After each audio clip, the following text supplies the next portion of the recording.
বন্ধুগণ স্বাগত। প্রথমেই ডিসক্লেমার দিই, আমি যে ইনফরমেশন এখানে রাখি সেগুলো মূলত এডুকেশন পারপাস এবং বিভিন্ন news open source news outlets থেকে পাওয়া।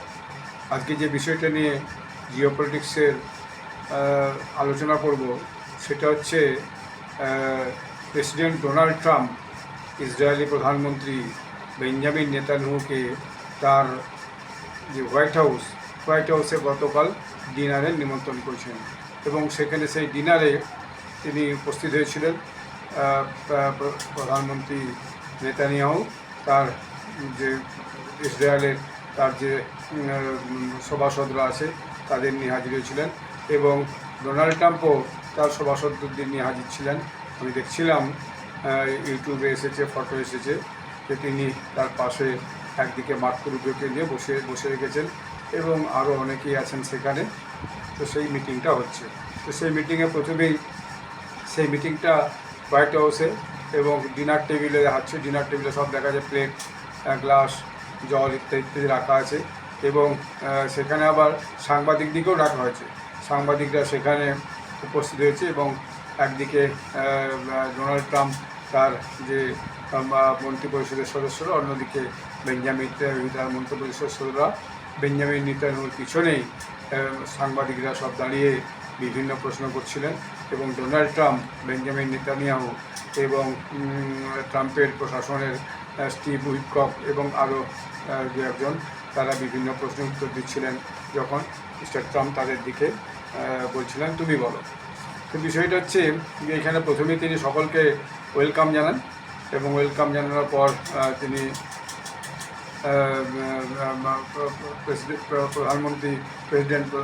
প্রধানমন্ত্রী নেতানিয়াহুকেও ওয়েলকাম জানান এবং তারপর প্রেসিডেন্ট ট্রাম্পকে ইসরায়েলের প্রধানমন্ত্রী নেতানিয়াহু তাকে যথেষ্ট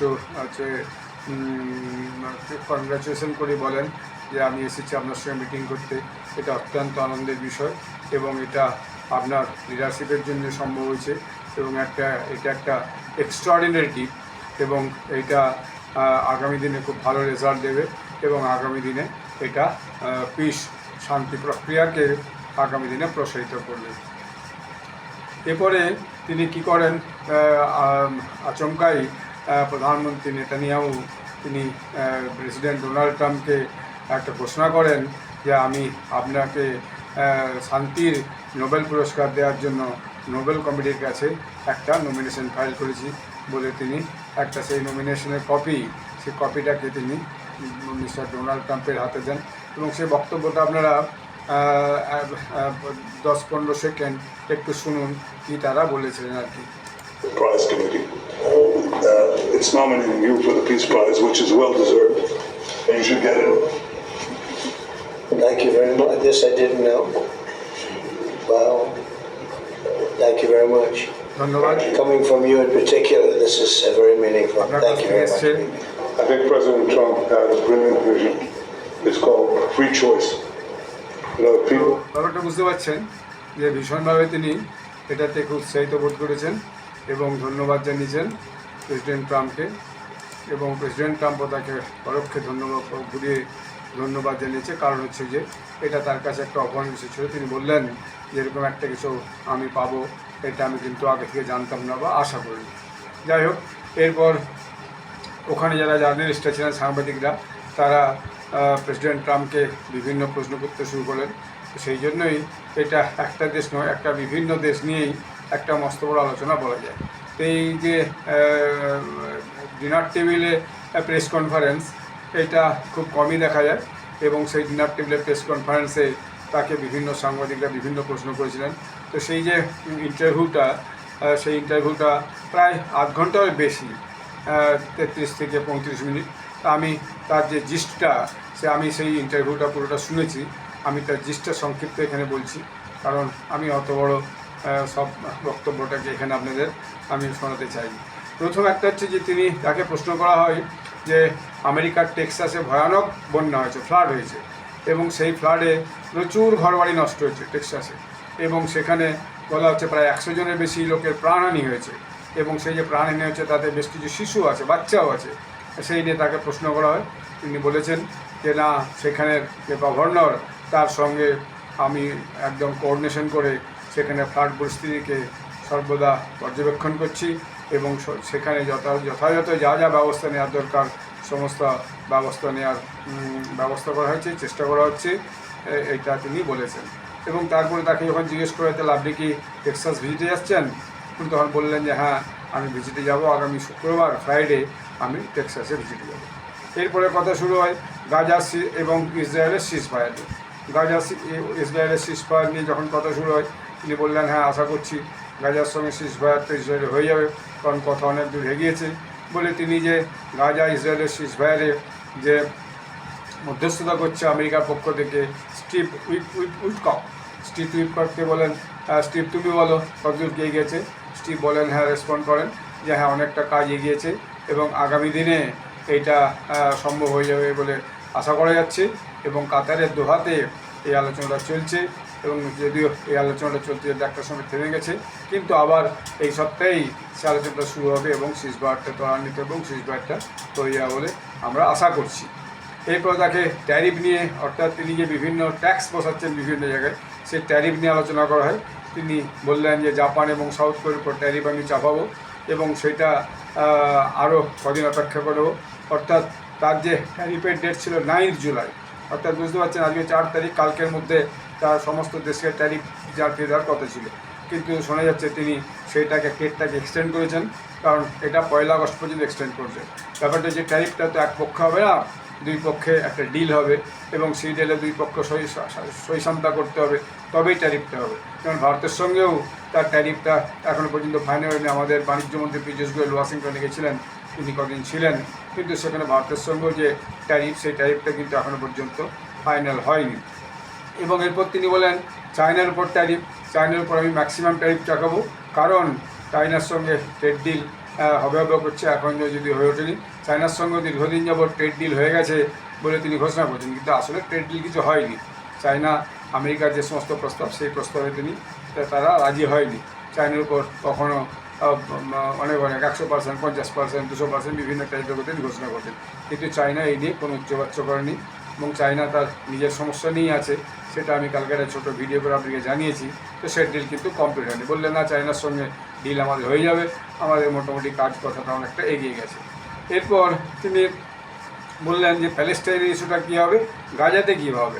প্যালেস্টাইনের ইস্যুটা প্যালেস্টাইনের মধ্যে সিজফায়ার খুব শীঘ্রই মধ্যে এসে যাবে এবং সেই ইস্যুটা আর বেশি দেরি নেই, কারণ সেখানে আলোচনা অনেকটা এগিয়ে গেছে এবং কিভাবে হবে সেটাকে নিয়েও তিনি প্রধানমন্ত্রী নেতানিয়াহুকে বলতে বলেন। তো প্রধানমন্ত্রী নেতানিয়াহু তখন বললেন যে ঠিক আছে কীভাবে সেটা হতে পারে। তিনি বললেন সেখানকার 3টে রাস্তা আছে, যেটা প্রেসিডেন্ট ট্রাম্প বলেছেন, সেই 3টে রাস্তার মধ্যে কী কী সেই 3টেকে তিনি বললেন। আমি সেটাও আপনাদের একটু শোনাই, খুব অল্প কয়েক সেকেন্ডের যে কথাটা নেতানিয়াহু বলেছেন সেটাও আপনাদের একটু শোনা দরকার। Very meaningful. Thank you very much, Bibi. I think President Trump had a brilliant vision. It's called free choice. You know, if people want to stay, they can stay. But if they want to leave, they should be able to leave. It shouldn't be a prison. It should be an open place and give people a free choice. We're working with the United States very closely about finding countries that will seek to realize what they always say, that they wanted to give the Palestinians a better future. বুঝতে পারলেন, বললাম অর্থাৎ 3টে choice দিয়েছে। বলছে president ট্রাম্পের যে ব্যবস্থাপনা উদ্যোগে সেখানে 3টে চয়েস দেওয়া হয়েছে প্যালেস্টাইন দিকে। গাজার যে প্যালেস্টিনিয়ান, গাজার যে অধিবাসী, 3টে চয়েস দেওয়া হয়েছে।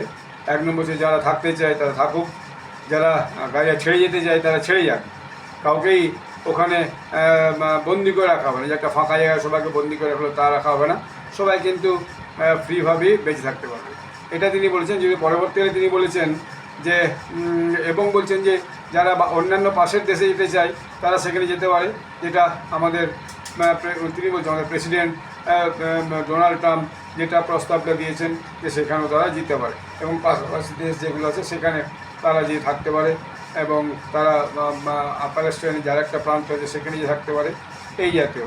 তো প্রেসিডেন্ট ট্রাম্পও সেটাকেই আবার দ্বিতীয়বার বললেন যে হ্যাঁ ঠিক আছে, আমি চাইবো যে আশপাশের যে দেশগুলো আছে তারা এইটাকে বিভিন্ন যে সমস্যাটাকে সমাধান করার জন্য তারা প্যালেস্টাইনের দিকে তারা আমাদের সঙ্গে কোঅপারেশন করুক এবং তারা প্রয়োজনে প্যালেস্টাইন তারা যারা আশপাশের দেশে যেতে চায় তাদেরকে সেখানে তারা ঠাঁই দিক। এইটা তিনি সেটাকে বললেন।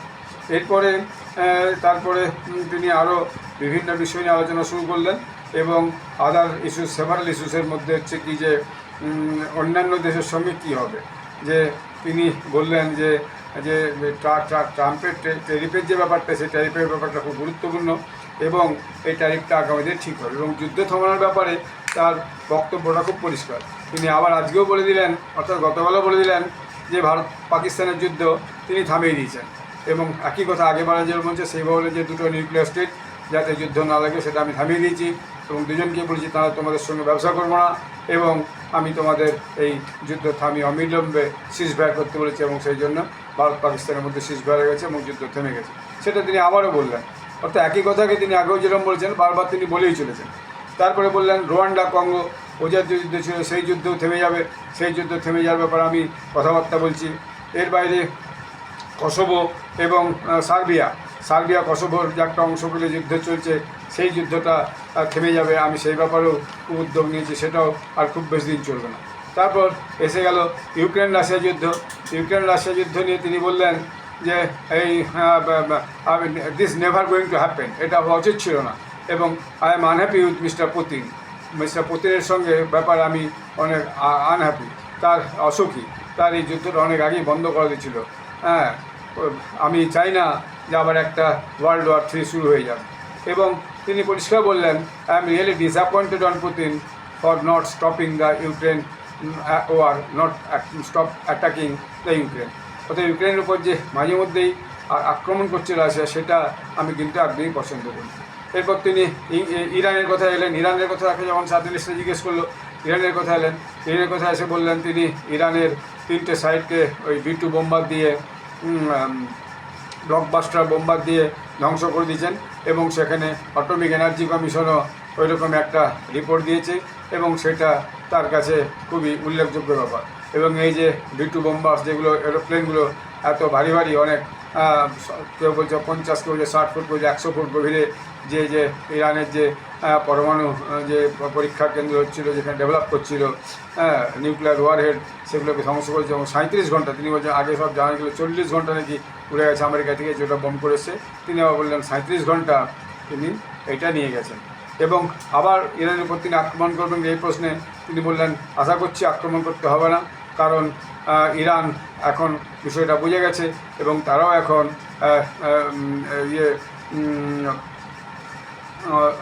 যুদ্ধ থামিয়ে দিয়ে পিস হচ্ছে যে হতে চায়। এবং কাতারে যে যুদ্ধের সময় অর্থাৎ ইরান যখন ইসরায়েলের উপর যুদ্ধ চালাচ্ছিল এবং যখন বলেছিল যে আমরা যে হচ্ছে যে আক্রমণ করব এবং ইউএস সাইটে আক্রমণ করব এবং কাতারের একটা ইউএস সাইটে ইরান একটা মিসাইল আক্রমণ করেছে, সে প্রশ্ন করা ছিল, তিনি বলছেন না ওখানে আমাদের তেমন কিছু ক্ষতি হয়নি, যেটা ক্ষতি হওয়ার কথা বলা হয়েছিল তেমন কিছু ক্ষতি হয়নি, ওই আমরা তার আগে সৈন্য নিয়েছি এবং 2-4 নাকি একটু উন্ডেড হয়েছিল, এরকম কিছু একটা তিনি বললেন। তো আসলে আমেরিকান অ্যাসেন্ট তো ইংরেজি অ্যাসেন্টটা একটু অন্যরকম, সবটা খুব ক্লিয়ার কার বোঝা যায় না।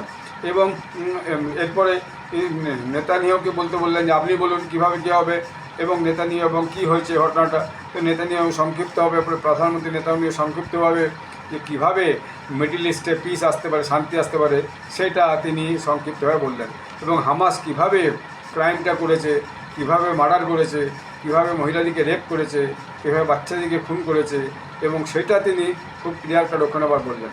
আপনি বুঝতে পারছেন সারা পৃথিবীর মিডিয়া ওটার দিকে চেয়ে বসছিল যে ডিনারে প্রধানমন্ত্রী নেতানিয়াহুর সঙ্গে প্রেসিডেন্ট ট্রাম্পের কী আলোচনা হবে এবং জার্নালিস্টরা তাকে কী প্রশ্ন করবে, তার কী উত্তর দেবে। এটা তো আজকে জিওপলিটিক্সের সবচেয়ে ইম্পর্টেন্ট খবর। আজকে জিওপলিটিক্সের দুটো যে সবচেয়ে ইম্পর্টেন্ট খবর, একটা হচ্ছে ব্রিক্সের মিটিং ব্রাজিলের রিও ডি জেনেরোতে হচ্ছে, আর হচ্ছে যে প্রেসিডেন্ট ট্রাম্প এবং প্রধানমন্ত্রী নেতানিয়াহুর যে মিটিংটা হয়েছে হোয়াইট হাউসে, সেটা। তো এরপরে দেখা যাচ্ছে যে তিনি এটাকে প্রধানমন্ত্রী নেতানিয়াহুকে দ্বিতীয় বিশ্বের যুদ্ধের সময় অর্থাৎ নাজিরা জার্মানরা যেভাবে যে ইহুদিদিকে হলোকাস্ট করে মেরেছিল কয়েক লক্ষ ইহুদিকে, সেটার সঙ্গে সমানভাবে তুলনা করছেন। He equated it as a Nazi holocaust. তারপরে তিনি আরও এই ঘটনাকে নিয়ে বললেন কীভাবে ওখানে শান্তি হতে পারে, সেইটাকে তিনি বললেন যে এইভাবে শান্তি হতে পারে। এবং এরপর তাকে প্রশ্ন করা হয় সিরিয়া নিয়ে, যে সিরিয়া নিয়ে আপনি কী করবেন, কারণ সিরিয়া নিয়ে বাশার আল আসাদ যিনি ওখানের ক্ষমতাসীন ছিলেন তিনি তো ছেড়ে চলে গেছেন এবং ওখানে এখন নতুন সরকার এসেছে এবং তার যে প্রধান তার সঙ্গে তিনি মিটিং করেছেন আমেরিকাতে ডেকে নিয়ে, সেটাও তাকে জিজ্ঞেস করা হয়েছে। তিনি বললেন যে না, ওটা আস্তে আস্তে সব কিছু ঠিক হয়ে যাবে। কারণ দেখা গেল প্রধানমন্ত্রী নেতানিয়াহুর একটু আপত্তি আছে, কারণ ওই যে ইরান কী করে গাজার হামাস এবং ইয়েমেনের হুতি এবং ওই যে লেবাননের হিজবুল্লাহ, এদিকে সিরিয়ার হিজবুল্লাহ, এদিকে হচ্ছে যে সাপোর্ট করে। তো নেতানিয়াহু বলতে চাইলেন যে ওই যে হিজবুল্লাহ এই সাপোর্টেরই ওরা সিরিয়াতে আছে এবং সেটাকে খুব আমাদেরকে ভীষণভাবে লক্ষ্য রাখতে হবে, ওরা যাতে আবার অন্য কিছু না হয়। ট্রাম্প যদিও বললেন না, সিরিয়াকে আস্তে আস্তে সমস্ত পিস নেগোসিয়েশন টেবিলে নিয়ে আসবে, এরকম একটা কথা বললেন আর কি। এরপরে আবার ট্যাক্সের কথা হলো, তিনি ট্যাক্সের ব্যাপারে বলতে লাগলেন যে আমি ট্যাক্স যেটা নিয়ে এসেছি, ট্যাক্স রিফর্ম যেটা নিয়ে আসছি সেটা অত্যন্ত গুরুত্বপূর্ণ এবং এই ট্যাক্সের জন্য আগামী দিনে আমেরিকাতে সমস্ত বিজনেস ফিরে আসছে এবং অনেক অনেক যুবক এখানে চাকরি হবে এবং জবস ক্রিয়েট হচ্ছে এখানে। এবং আপনারা দেখেছেন আমি সৌদি আরব কাতার ভিজিটে গেছিলাম, সৌদি আরব $15 ট্রিলিয়ন আমেরিকাতে ইনভেস্ট করেছে করেছে বিজনেসে, ইউ এখানে ইনভেস্ট করবে। তো এটা তিনি বললেন যে এখানে অনেক অনেক জব ক্রিয়েট হবে এবং অনেক অনেক বিল্ডিং তৈরি হবে, এইসবও তিনি হচ্ছে বললেন। এরপর নেতানিয়াহুকে বলতে বললেন, নেতানিয়াহু বললেন যে মিডল ইস্টের সঙ্গে ইসরায়েলের যে শান্তি পিস, সেই পিসটা হচ্ছে অ্যাকচুয়ালি নির্ভর করছে আব্রাহাম অ্যাকর্ডের উপর। একটা আব্রাহাম অ্যাকর্ড হয়েছিল যেটা সৌদি আরব, ইসরায়েল এবং অন্যান্য দেশ, কাতার, অন্যান্য দেশের সঙ্গে সই হয়ে গেছে, যে সেই অনুযায়ী এই দেশগুলো ইসরায়েলের সঙ্গে সুসম্পর্ক স্থাপন করে। তার আগেই কিন্তু ওই হামাস ওই ঘটনাটা ঘটিয়ে দেয়, ফলে অনেকে সন্দেহ করছিল যেটা বোধহয় ইরানি ঘটেছিল, যাতে ওই আব্রাহাম অ্যাকর্ডের পিস ডিলটাকে ভেস্তে দেওয়া যায়। যা সেটার আধারেই আগামী দিনে মিডল ইস্টে শান্তি স্থাপিত হতে হবে এবং সেটা প্রেসিডেন্ট ডোনাল্ড ট্রাম্পের মধ্যস্থতাতেই হবে এবং তার লিডারশিপে হবে, এইটা তিনি অবশ্যই পরিষ্কার করে বললেন।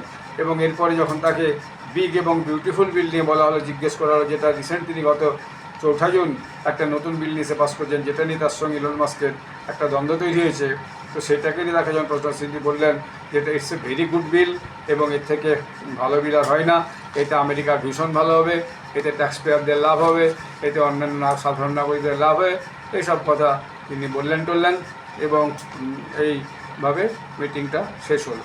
এবং দেখা গেল যে আজকেও দেখছিলাম সকালে একটা নিউজে যে তিনি ক্যাবিনেট মিটিং করছেন। যদি একটা ব্যাপার খুব গুরুত্বপূর্ণ দেখা গেল যে কালকে এই যে বেঞ্জামিন নেতানিয়াহুর সঙ্গে এবং ডোনাল্ড ট্রাম্পের যে মিটিংটা হলো, সেখানে কিন্তু ভাইস প্রেসিডেন্ট জি ডিফেন্স উপস্থিত ছিলেন না। এবং আগে এটা ক্যাবিনেট মিটিংয়ের আমি ছবি দেখলাম, একটা ভিডিও আছে, সেটাও ওপেন হচ্ছে, অর্থাৎ সাংবাদিকদের সামনে রেখে হচ্ছে, তারও টেলিকাস্ট হচ্ছে। সেখানেও কিন্তু ছবির মধ্যে আমি জে ডিফেন্সকে দেখতে পারলাম না। হয়তো তিনি অন্য কোনো কাজে ব্যস্ত আছেন, অথবা কেন যে তিনি এই সমস্ত মিটিংগুলোতে আসছেন না, সেটা এখনও পরিষ্কার নয়। তো আগামী দিনে সেটাও পরিষ্কার হবে। এই যে হোয়াইট হাউসে প্রধানমন্ত্রী বেঞ্জামিন নেতানিয়াহুকে এসে রাত্রিকালীন সান্ধ্যকালীন খাবার খাইয়ে যে পিসটাকে নিষেধ করা মিডল ইস্টে, এটার যে উদ্যোগটা, এটা আগামী দিনে কত সফল হয় সেটা আমরা দিন গেলে পরে আমরা দেখতে পারবো। ধন্যবাদ, নমস্কার।